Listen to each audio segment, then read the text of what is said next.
Hey guys, tonight we're stepping into the quiet, manicured streets of a neighborhood that believes it's safe.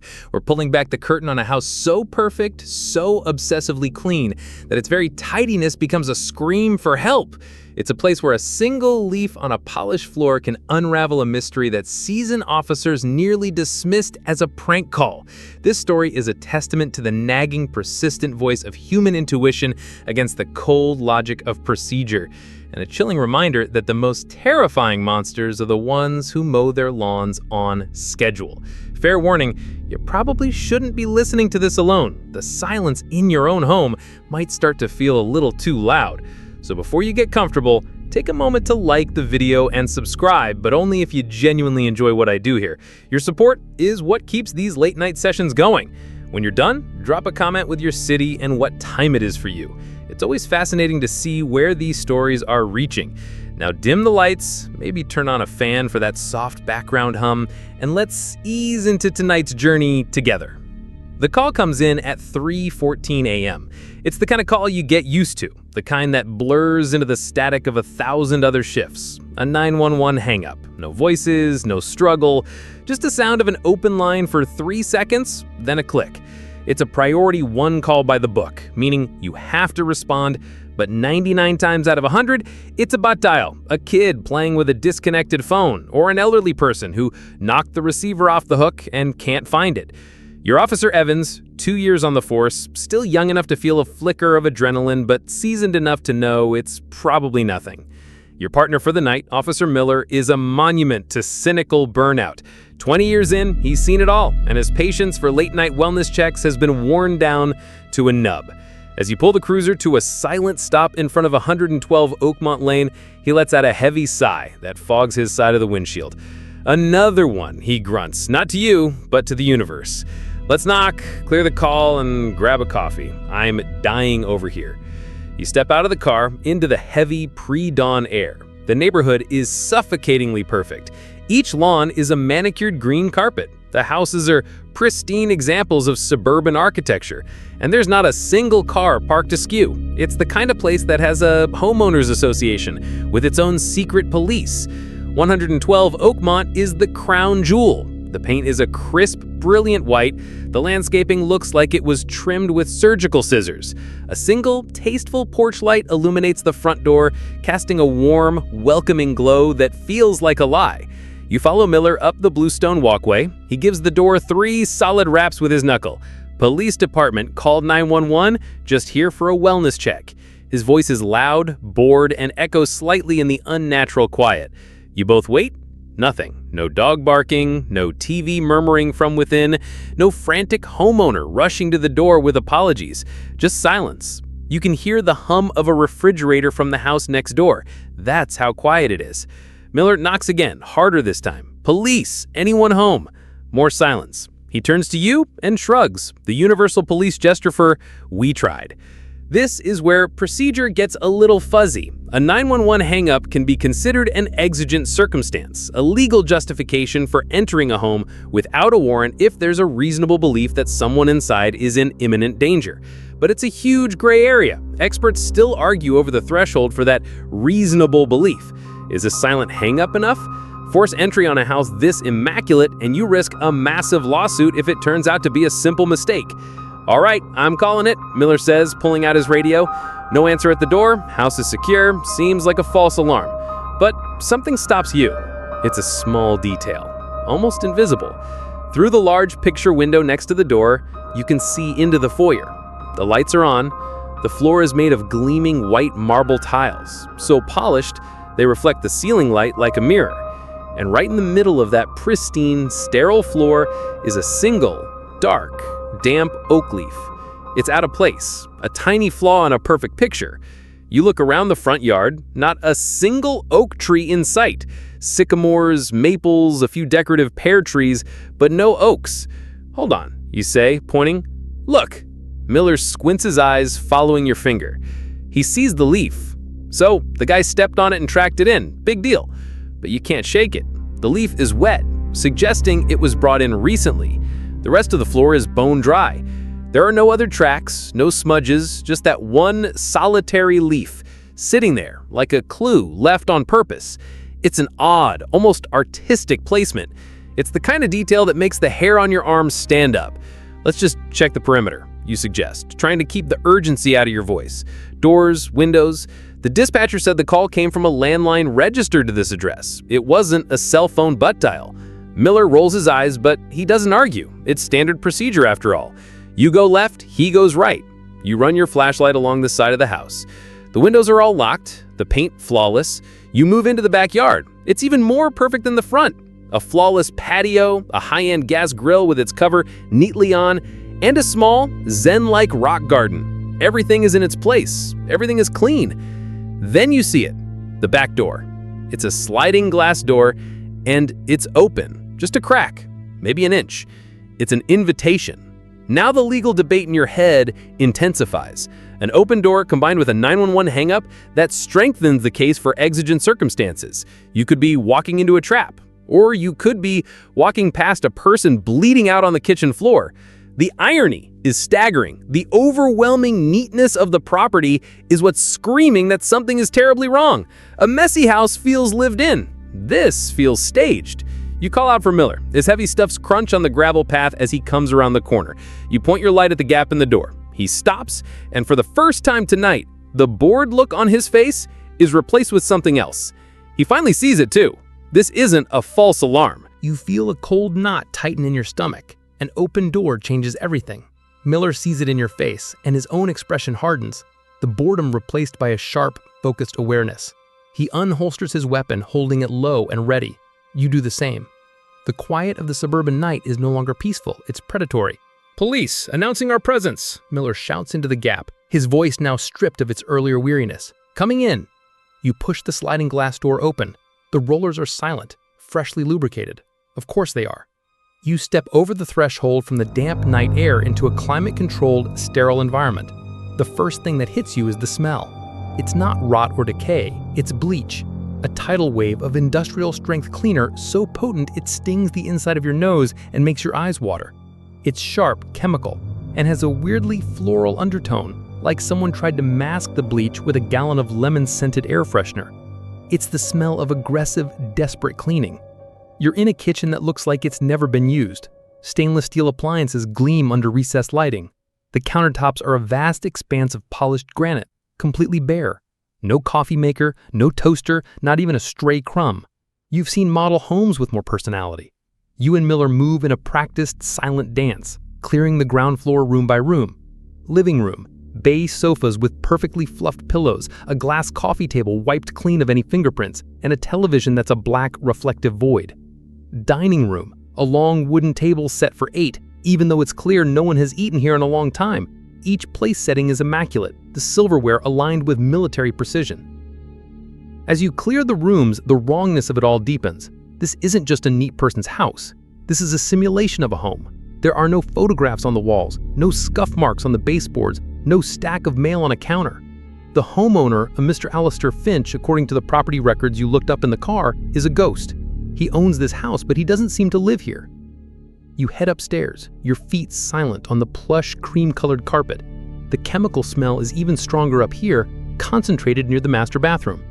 You push the door open. The room is a palace of white tile and chrome.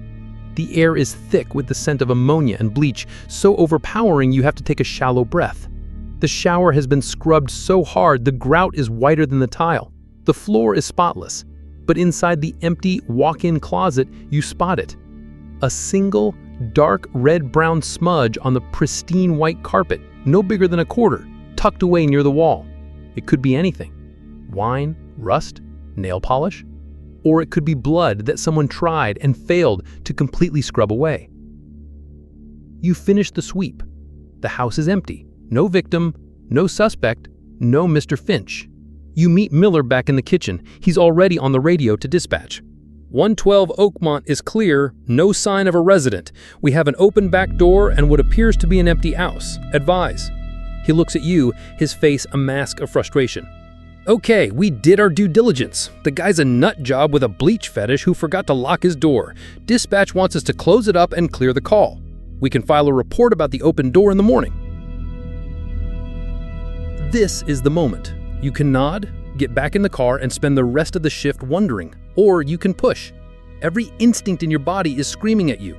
The 911 hang-up, the out-of-place leaf, the obsessive cleanliness, the smell, that tiny spot in the closet. They are all individual threads that mean nothing on their own, but woven together, they form a tapestry of dread. No, you say, your voice firm. We're not leaving. Miller's jaw tightens. Evans, on what grounds? We can't just camp out in a guy's house.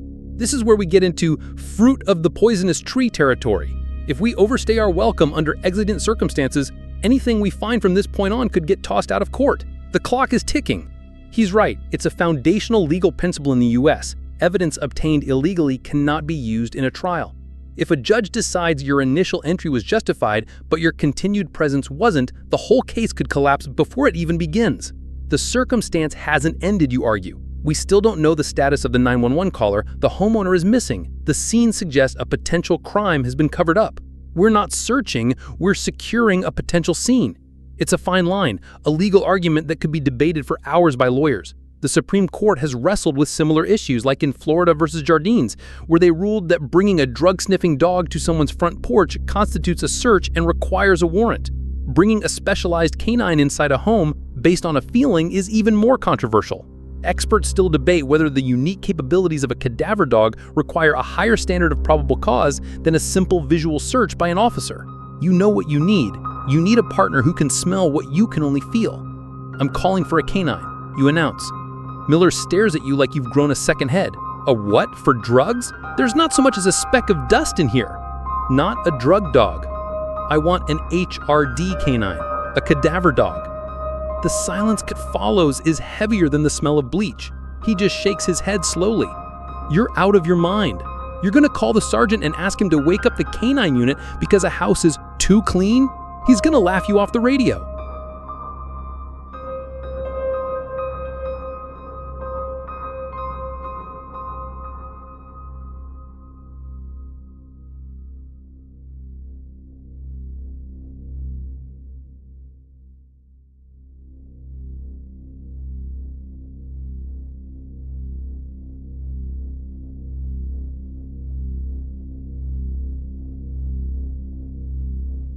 The wait is excruciating. Every tick of the unseen clock in the silent house feels like a judgment. Miller has settled into a state of resigned silence, leaning against the granite countertop with his arms crossed. He's not happy, but he's here. He knows you've staked your reputation on this, and partners back their partners, even when they think they're crazy. You find yourself resweeping rooms with your eyes, second-guessing every detail. Was the leaf just a random fluke? Was the spot in the closet just spilled juice from a kid who visited months ago? Is the smell just an eccentric homeowner's cleaning habit? The logical part of your brain is screaming that this is a colossal waste of time. But the primitive, instinctual part, the part that makes a deer freeze before a predator is visible, is unwavering. After what feels like an eternity, but is probably only 20 minutes, you hear the low rumble of a vehicle. A black K9 SUV pulls up behind your cruiser, its headlights cutting through the pre-dawn gloom. The handler, Officer Davis, steps out. He's a tall, lean man with a calm, deliberate energy. With them is his partner, Rex, a magnificent Belgian Malinois who sits patiently in the back, his intelligent eyes scanning everything. Rex is not a patrol dog trained for apprehension or drug sniffing. He's an HRD, or Human Remains Detection, canine. His entire world is calibrated to one specific set of scents, the complex bouquet of gases and compounds released by human decomposition. Davis meets you at the front door. He's all business. Sergeant called, said you've got a feeling, he says, his tone neutral, non-judgmental. He's heard it all before. He trusts his dog more than he trusts human hunches, but he knows a hunch is often where a search begins. You walk him through it, the 911 call, the eerie perfection of the house, the bleach, the open door, the missing resident. He listens intently, nodding. All right, let me get him ready, Davis says. He brings Rex out of the truck. The dog is a whirlwind of focused energy, but perfectly obedient. He wears a special harness that tells him it's time to work. When the work harness is on, the playful dog disappears and the expert takes over. It's a fascinating display of operant conditioning, a cornerstone of canine training. Davis gives Rex a simple command, find. He doesn't direct the dog. He He doesn't point to the closet with a suspicious stain or the kitchen that reeked of cleaner. That's the cardinal rule.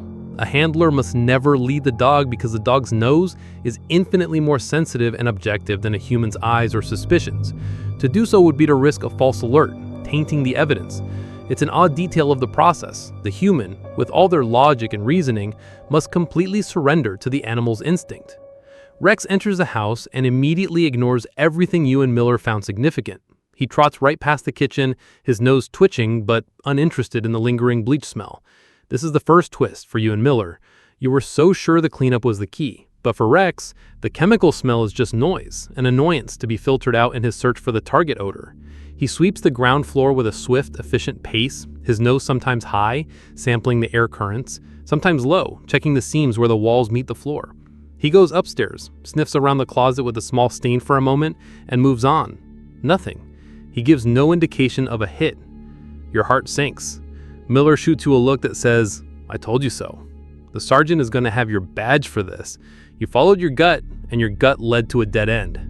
Rex comes back down the stairs, and Davis looks at you with a slight, apologetic shrug. Sometimes there's just nothing to find. But Rex isn't done. He heads straight for the open sliding glass door and steps out onto the patio. He methodically works the perimeter of the backyard. He sniffs the high-end gas grill, the rock garden, the perfectly manicured lawn. Nothing. He seems as frustrated as you are. Then, he stops. He freezes in the middle of the yard, his head cocked, his nose pointed high in the air, tasting a scent on the morning breeze that is imperceptible to you. He turns and makes a beeline for the far corner of the yard. Sitting there is a massive, brand-new ceramic planter. It's one of those oversized, expensive types you see in the lobby of a fancy hotel, big enough to hold a small tree. It's glossy black, at least 4 feet tall, and filled with fresh, dark soil. It's the one thing of the yard that looks new, out of place against the established landscaping. You hadn't paid it much mind. It just looked like a recent, expensive purchase. Rex reaches the planter and his entire demeanor changes. He begins to circle it, his tail straight and rigid. He whines, a low, urgent sound. He paws at the sight of the ceramic, his claws making a sharp scratching sound.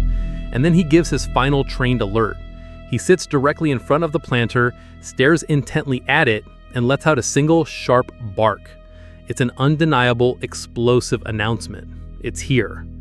Davis looked at the planter, then at you. His calm expression is gone, replaced by one of stunned disbelief. I don't understand, he says. The alert is clear. It's as strong as I've ever seen. But it's on the planter. This is a second, more profound twist. It makes no sense. The scent of decomposition is heavy and it permeates soil, but it shouldn't be coming from a decorative pot filled with fresh potting mix. There's a legal debate here too. Does a canine alert on a container, like a planter or a suitcase, provide the probable cause needed to search it without a warrant? In United States v. Place, the Supreme Court affirmed that a sniff from a narcotics dog is not a search, but the law becomes murkier with containers on private property. Here, under the umbrella of the initial exigent circumstances, the alert is likely enough to proceed. Miller, who had been ready to write you off, is now staring at the dog, then at the pot, his mouth slightly agape. What the hell? There can't be a body in there. It's not big enough. Not for an adult. Maybe not a whole one, Davis says grimly. The air grows cold. The implications are horrific. You're no longer looking for a missing person. You're looking for pieces of one. Davis pulls Rex back, rewarding him lavishly for the find. The dog's job is done. He found the source. Now the human part of the investigation begins again. You stare at the innocuous black planter, a stylish piece of garden decor that has just become the focal point of a nightmare. The dog, the one resource everyone thought was a mistake, has just proven them all wrong by pointing to the one place no human would have ever thought to look. And you have a terrible, sinking feeling that what's inside is going to be far worse and far stranger than just the body. The scene shifts instantly. The canine alert on the planter transforms your quiet, speculative wellness check into a full-blown, high-priority crime scene. Miller is on the radio, his voice now sharp and urgent, requesting a supervisor, detectives, and the forensics unit. The sun is beginning to rise, painting the eastern sky in shades of bruised purple and orange, but the manicured backyard of 112 Oakmont Lane feels colder than ever. You and Miller secure the perimeter with crime scene tape, the bright yellow plastic a jarring slash against the neighborhood's muted, respectable palette. Neighbors are starting to emerge, collecting newspapers from their driveways, their curiosity piqued by the sudden congregation of police vehicles. The forensics team arrives, a whirlwind of quiet, methodical activity. They photograph everything, documenting the scene from every conceivable angle. They take soil samples from around the planter, collect the single oak leaf from the foyer, and swab the small, reddish-brown spot in the upstairs closet. Every action is precise, deliberate, building a case piece by painstaking piece. The focus of everyone's attention is the planter. It sits there like a dark, silent monolith. Two burly forensics technicians carefully lay a massive tarp on the pristine lawn, an ironic gesture to protect the grass from what's to come. They cautiously tip the heavy ceramic pot onto its side. Fresh, dark potting soil spills out, smelling of earth and fertilizer. There is no immediate, overwhelming odor of decomposition, which is strange. Rex's alert was frantic, indicating a strong presence of the scent he's trained to find. This discrepancy is the first odd detail in this new phase of the investigation. A detective, a grizzled veteran named Sanderson, directs the technicians. Easy now, sift it. I want to see everything that comes out of there. Using gloved hands and small garden trowels, they begin to carefully excavate the soil onto the tap. The first few inches yield nothing but dirt and a few perlite pebbles. You feel a familiar pang of doubt. Could the dog have been wrong? Could there be a dead animal at the bottom, a raccoon or a possum, whose scent profile is similar enough to trigger a false positive? It's rare, but not impossible. This is a point of contention in the legal world. Defense attorneys often challenge the reliability of canine HRD K9s, arguing that cross-contamination or similar chemical compounds from non-human sources can lead to wrongful convictions. An entire legal subspecialty exists around challenging canine evidence. Then, one of the techs stops. Hold on, I've got something. He gently brushes soil away from an object. It's not bone. It's a small, leather-bound book, a journal. He carefully places it into an evidence bag. A few inches deeper, another technician finds something else.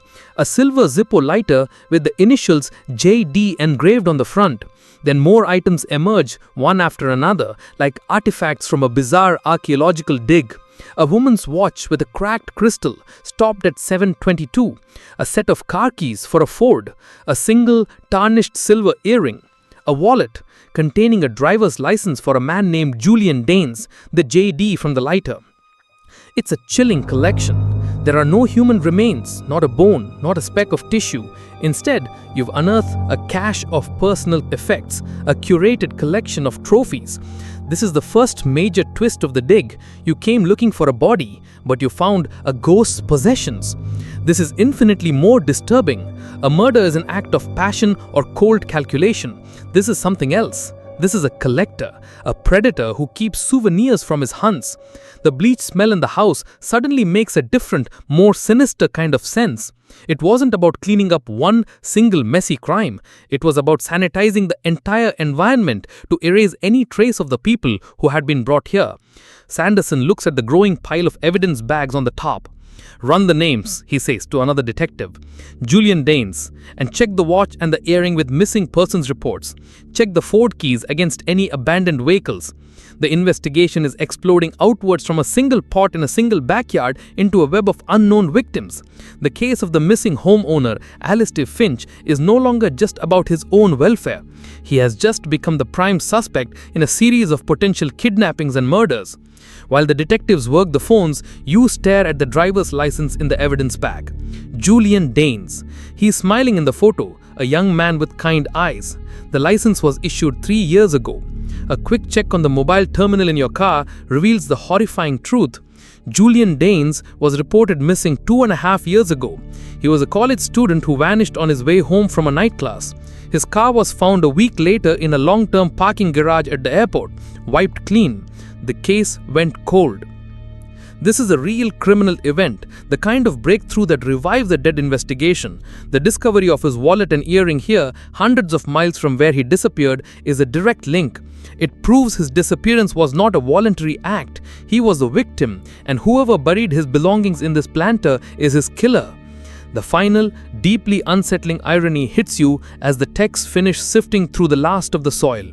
They found items belonging to at least 4 different people, 4 missing persons now potentially linked to this one pristine house. But they found absolutely nothing belonging to Alistair Finch, the man who owns the property. No wallet, no keys, no personal mementos at all. It's as if he too was a phantom. The house is in his name, the landline that made the 911 call is registered to him, but the trophies in the planter belong to others. Experts often debate the psychology of serial predators who keep trophies. Some argue it's about reliving the crime, a way to maintain a sense of power and control over the victim long after they are gone. Others suggest it's a form of narcissistic validation, proof of their cleverness. But what kind of killer buries the trophies of his victims in his own backyard and then vanishes? It doesn't fit the typical profile. It feels wrong, like another piece of a puzzle that's deliberately misleading you. You came for a wellness check, found a potential serial killer's lair, and now the killer himself is as much a ghost as his victims. The mystery of 112 Oakmont Lane has only just begun. The sun is high in the sky now, beating down on the yellow tape that cordons off Alistair Finch's perfect silent house. The neighborhood is buzzing with activity. News vans have arrived, their satellite dishes pointed at the sky, and detectives are going door to door, trying to build a picture of the man who lived at 112 Oakmont. The picture they're getting is fuzzy, indistinct, and deeply strange. No one really knew him. The neighbors describe a man who was quiet to the point of being invisible. He'd give a polite, distant nod if he saw you checking your mail. He mowed his lawn with obsessive regularity. He paid a substantial homeowners association fees on time, every time, via an automatic bank transfer. But no one ever had a conversation with him. No one ever saw him have guests. No one even knew what kind of car he drove, because the garage door was always closed. He was a perfect neighbor because he was a complete enigma, a human-shaped void in the middle of a bustling suburban community. Meanwhile, at the precinct, a team of cybercrime detectives is diving into the digital life of Alistair Finch, and what they're finding is even more unsettling. Alistair Finch, as a legal entity, is rock solid. He has a credit score in the high 800s. He has a bank account with a healthy balance funded by regular, substantial deposits from a financial services company. He has a valid driver's license, a social security number, and a flawless tax record. He has existed on paper for the last 15 years. The problem is, before that, he doesn't exist at all. There's no birth certificate, no school records, no family, no social media presence, not even a forgotten MySpace page. Alistair Finch wasn't born, he was fabricated. This is a chilling discovery. Creating a synthetic identity is a known form of sophisticated fraud, often used for financial crimes. It involves combining real information, like a stolen social security number from a child or deceased person, with fake details to build a new, clean credit profile over years.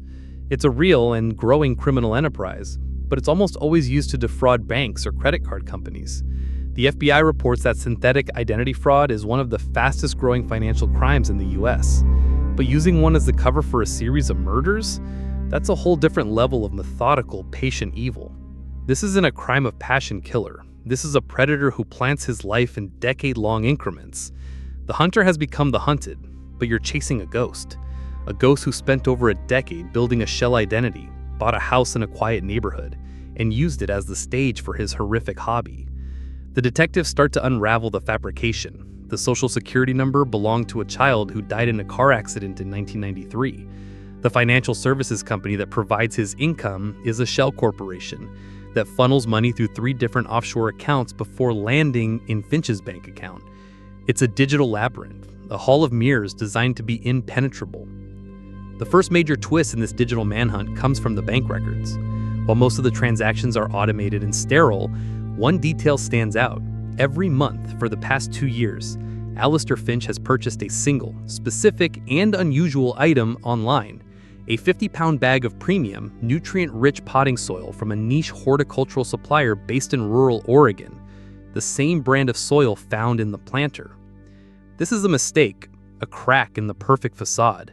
A predator this careful, this meticulous, who sanitizes a crime scene with bleach, shouldn't be leaving a digital breadcrumb trail. It's an odd, almost careless detail. Why not buy it with cash from a local garden center? Why create a recurring digital record of the one thing that could be used to dispose of evidence? This leads to the second, more profound irony. The The detectives, so focused on the high-tech, sophisticated nature of the killer's identity, find their best lead in the most low-tech, earthy substance imaginable: dirt. They contact the Oregon-based supplier, a small family-run business. The owner remembers the orders. Oh yeah, the Oakmont guy. Odd fella. Always the same order, once a month like clockwork, paid with a credit card online. We ship it right to his door. The detectives press her. Did she ever speak with him? Did he ever ask any questions? Just once, the owner recalls. He called about a year ago. He wanted to know about the soil's composition. Specifically, he was asking about its pH level and its capacity to, this was a weird one, to neutralize organic odors. The line goes quiet. The detectives exchange a look. He wasn't just buying soil to plant flowers. He was researching and sourcing the perfect medium to mask the scent of death. The planter wasn't just a container, it was a purpose-built, self-contained disposal system. Now a new legal and ethical debate begins to brew within the task force. How much of this digital digging is permissible? The warrant they have covers Alistair Finch's property and known financial records. But chasing the shell corporation through offshore accounts brushes up against international privacy laws and complex jurisdictional issues. There's a constant tension in modern policing between the need to move fast in a digital world and the Fourth Amendment protections against unreasonable searches. Experts still argue about the third-party doctrine, which posits that information willingly shared with a third party, like a bank or an ISP, has no reasonable expectation of privacy. But as our entire lives move online, many legal scholars believe this doctrine is dangerously outdated. You are now part of a massive, multi-agency task force. The FBI has been looped in. The case of the 911 hang-up has metastasized. You're no longer just Officer Evans, the patrol cop who had a hunch. You're the linchpin, the one who pulled the first thread on this whole thing. You keep coming back to that initial call, the 911 hang-up. It was a landline, registered to Alistair Finch. But the house was empty. The ghost's identity wouldn't call the police on himself, so who did? Who was in that house, in that sterile, silent, terrifying place, long enough to pick up the phone and dial for help before being silenced? The call is the one piece of the puzzle that points not to the killer, but to his last victim. A victim who, for a few brief seconds, tried to break the silence. The investigation now operates on two parallel tracks: the high-tech pursuit of the digital ghost Alistair Finch, and the old-fashioned, gritty work of identifying the victims from the trophies in the planter. The items are laid out in a sterile lab at the FBI's Quantico facility. The watch, the lighter, the earring, the wallet. Each one is a silent monument to a stolen life. The team gets its first solid hit from the driver's license: Julian Danes, the college student who vanished 2.5 years ago. His case file is pulled from the cold case archives, a thick folder filled with dead-end leads and the fading hope of his family. Now, with a confirmed victim, the investigators have a starting point. They can build a timeline, a victimology. They start cross-referencing the other items with missing persons files from the same time period. The woman's watch, with the cracked crystal, stopped at 7:22. It matches the description of a watch worn by Sarah Jenkins, a 28-year-old paralegal who disappeared from a hiking trail in a neighboring state about a year ago. Her car was found at the trailhead, locked, with her purse and phone inside. The police had assumed a tragic hiking accident, that she had gotten lost or fallen, her body never recovered from the vast wilderness. The presence of her watch in that planter rewrites her story into something far more sinister. The set of Ford keys belonged to a traveling salesman named Robert Patterson.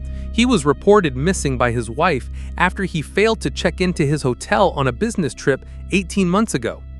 He was last seen at a gas station, a grainy CCTV image showing him filling up his tank.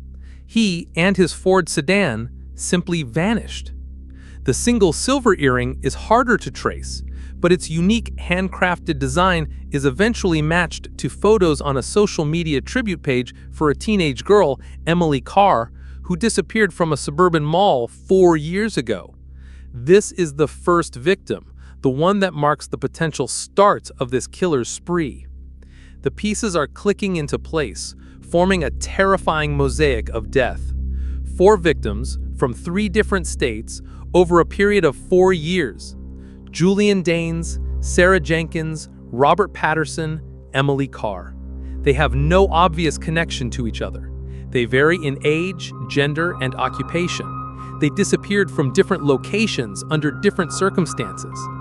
This is a serial predator's masterstroke. By choosing victims who are geographically and demographically disparate, he avoided creating a discernible pattern, the very thing that profilers and linkage analysts look for.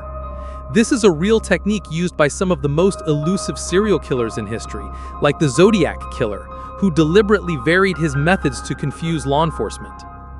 The detectives stare at the victim board, a collage of smiling faces and grim details. What connects them? What was the common thread? It can't just be random chance. A predator this meticulous, this patient, doesn't choose randomly. There has to be a logic, however twisted. They dig deeper into the cold case files, re-interviewing witnesses, re-examining evidence that was dismissed as irrelevant years ago. The first breakthrough, the first ironic twist in the pattern, comes from the most mundane detail imaginable. Robert Patterson, the traveling salesman. The last place he was seen was a gas station, off an interstate. The detective reviewing the file notes that the gas station had a car wash, a detail no one thought was important at the time. Sarah Jenkins, the paralegal who went missing from the hiking trail? Her friends told the original investigators that she was obsessed with keeping her car clean. She would get it washed every week without fail. The trailhead she disappeared from was just 2 miles from a popular full-service car wash. Julian Danes, the college student?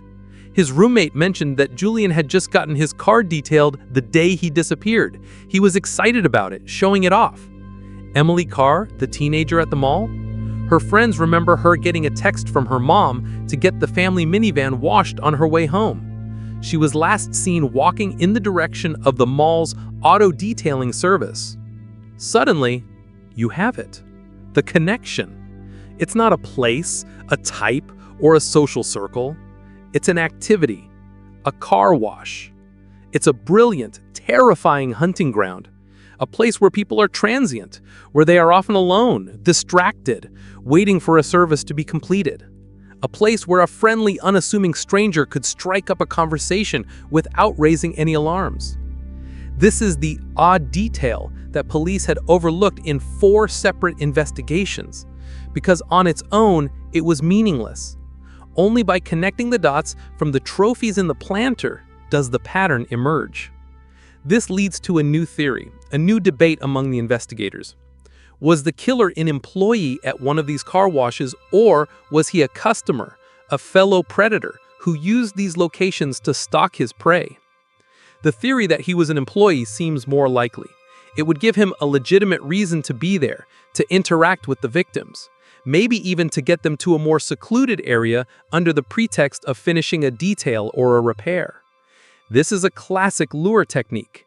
Ted Bundy famously used a fake arm cast and pretended to need help to lure his victims into a position of vulnerability. The killer's lure, it seems, was the promise of a clean car. This is the second, more chilling twist.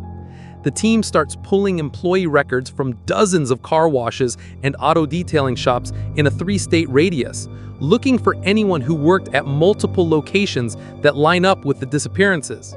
They're looking for a ghost, a man who likely used a fake name and was paid in cash, leaving no paper trail. But remember that bag of specialty soil from Oregon? The soil he used to bury the trophies? That was his one crucial mistake. Forensic geologists have been analyzing it. It's a unique blend with a specific mineral and organic composition. They can trace it. And while searching the employee records, a detective gets a hit. Not on a name, but on a location. One of the car washes, the one near the mall where Emily Carr disappeared, had a large decorative landscaping display out front. The company that maintained that landscaping? A small, now defunct company that specialized in high-end corporate displays. And their primary soil supplier was the same niche, family-run business in Oregon. The killer wasn't a customer. He wasn't a car wash employee. He was a landscaper, a man who had legitimate access to these locations, who could work in plain sight without anyone paying him any mind. a man who had professional knowledge of soil compositions. He didn't just stumble upon his method of hiding evidence, it was an extension of his trade. And now you have a new target for your search. You're no longer chasing a digital shadow. You're chasing a man with a name, a face, and a very, very dirty job. The focus of the investigation pivots with blinding speed. The digital ghost of Alistair Finch is set aside. The new target is a man of flesh and blood, a man who works with his hands. The task force dives into the records of the defunct landscaping company, Viridian Designs. It was a small, two-man operation that went out of business about a year ago, right around the time Sarah Jenkins disappeared and the monthly soil deliveries to 112 Oakmont Lane stopped. It's another piece that fits perfectly. The owner of Viridian Designs is easy to find. He's a legitimate businessman who closed the company after his only employee, his trusted right-hand man, quit unexpectedly and the business became too much to handle on his own. He's shocked and horrified as the detectives lay out the timeline of disappearances. He provides them with everything he has on his former employee: a name, a photo from a company barbecue, and a last known address. The name on the employment application is, of course, a fake. Another dead end. But the photo is real. A grainy, candid shot of a man in his late 40s, smiling, holding a burger. He's unremarkable, average-looking, the kind of face you'd forget moments after seeing it. This is the face of the monster. The last known address is a rundown apartment complex an hour away. A tactical team hits the apartment, but it's a ghost town. The unit is empty, cleared out. The landlord says the tenant paid in cash and left in the middle of the night about a year ago, forfeiting his security deposit. The killer is a ghost again, a man who knows how to vanish. But he left something behind. In the back of an empty closet, forensics finds traces of a very specific, unique substance. The same premium potting soil with the unique mineral composition from the Oregon supplier. It's a direct forensic link between this man, the landscaping company, and the crime scene at Oakmont Lane. He didn't just use the soil for the planter, he lived with it. This odd detail suggests a deeper obsession with his craft, a blurring of lines between his profession and his pathology. The task force is at a frustrating impasse. They have a face, an MO, and a forensic link, but the trail is a year old. The killer could be anywhere. This is where Detective Sanderson makes an intuitive leap. He didn't just buy the house on Oakmont Lane, he muses, staring at the map on the wall. He chose it. He chose that neighborhood, that specific lot. Why? They pull up the original property records again. Alistair Finch bought the lot as empty land 5 years ago and had the house custom built. This was not an impulse purchase. This was the centerpiece of a long-term plan. This is where you, Officer Evans, remember another detail from that first night. The single, damp oak leaf in the foyer of a house with no oak trees. It was the first thing that felt wrong. On a hunch, you suggest they run a geological survey of the soil in the Oakmont Lane neighborhood. The results come back, and it's the first shocking twist of this final chapter. The native soil in that specific area is a dense-heavy clay, notoriously bad for landscaping. But the soil analysis from the empty lot next door to 112 Oakmont Lane shows something different. It's rich, loamy, and has traces of the same unique mineral markers from the Oregon supplier. It's a direct forensic link between this man, the landscaping company, and the crime scene at Oakmont Lane. He didn't just use the soil for the planter, he lived with it. This odd detail suggests a deeper obsession with his craft, a blurring of lines between his profession and his pathology. The task force is at a frustrating impasse. They have a face, an MO, and a forensic link, but the trail is a year old. The killer could be anywhere. This is where Detective Sanderson makes an intuitive leap. He didn't just buy the house on Oakmont Lane, he chose it. He chose that neighborhood, that specific lot. Why? They pull up the original property records again. Alistair Finch bought the lot as empty land 5 years ago and had the house custom built. This was not an impulse purchase. This was the centerpiece of a long-term plan.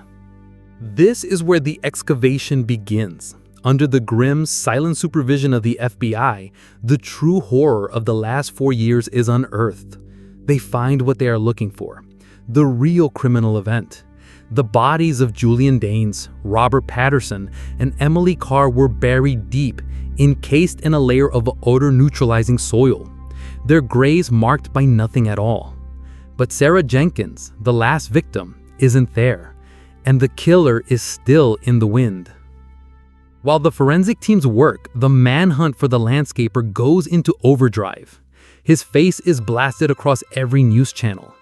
A tip comes in. A gas station clerk 100 miles north thinks he saw the man. He bought a coffee and a map and paid in cash. He was driving an old beat-up work van.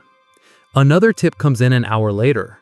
A van matching the description was spotted pulling into a remote, semi-abandoned state park. The tactical team, with Yu and Sanderson riding along, converges on the park. They find the van parked near a decrepit, disused ranger station deep in the woods. They surround the small cabin. It's silent. They breach the door, ready for a confrontation. Inside, they find him, the man from the photograph. He's sitting in a wooden chair, not moving. He's gone. A self-inflicted end. On the table in front of him is a handwritten confession, a long, rambling letter detailing his crimes. He admits to the 4 murders, explaining his twisted logic. He saw people who didn't appreciate the purity of their possessions, their cars, and felt compelled to cleanse them. But his confession mentions Sarah Jenkins, the paralegal, by name. He writes, "She was different. She saw the truth. She got away." He's dead, but the story isn't over. Sarah Jenkins is still missing. Where'd she go? The confession offers no clues. But then, as the tactical team is clearing the cabin, Rex, the canine who started it all, is brought in to sweep the area for any other remains. He enters the cabin, sniffs the body of the killer with a passing disinterest, and then does something no one expects. He walks to a closed door at the back of the cabin, a door that leads to a small storage room. He doesn't give his find alert. He gives a protective alert. He whines softly, wagging his tail, and nudges the door with his nose. It's a behavior handlers train for but rarely see, indicating a living person who is friendly or non-threatening. This is the final, heart-stopping twist. A tactical officer cautiously opens the door. Inside, huddled in the corner, is a terrified, emaciated woman. It's Sarah Jenkins. She's alive. She was his captive for nearly a year. The 911 call, it was her. During a moment when he left the house, she found the landline and made a desperate call for help before having to hide again. She's the one who knocked over the planter, who tracked in the leaf, who left a trail of tiny imperfections that started this entire investigation. The killer, in his final act, didn't kill her. He left her here, locked in the room to be found. In his confession, he wrote that she got away, but he meant her spirit, her will to live. He couldn't break her, so he just left her. The dog, the infallible detector of death, bypassed the killer to find the one spark of life that remained. The canine didn't just solve the crime. It rescued the final victim, the one person no one, not even the killer in his final moments, ever expected them to find. The case of the Oakmont landscaper, as the media would come to call him, eventually closed, but the ripples it sent into the lives of so many would never truly settle. Sarah Jenkins, with incredible resilience, began the long and arduous journey of healing, her survival a testament to the strength of the human spirit against unimaginable darkness. The families of Julian Danes, Robert Patterson, and Emily Carr finally had answers, a grim and painful closure that allowed them to bring their loved ones home for the last time.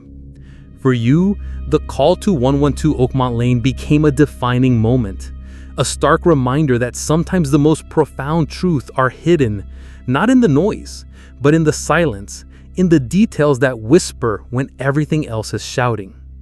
It reinforced the powerful synergy between human intuition and the unblinking, honest senses of a canine partner. a bond that cut through a web of sophisticated deceit to uncover a hidden graveyard.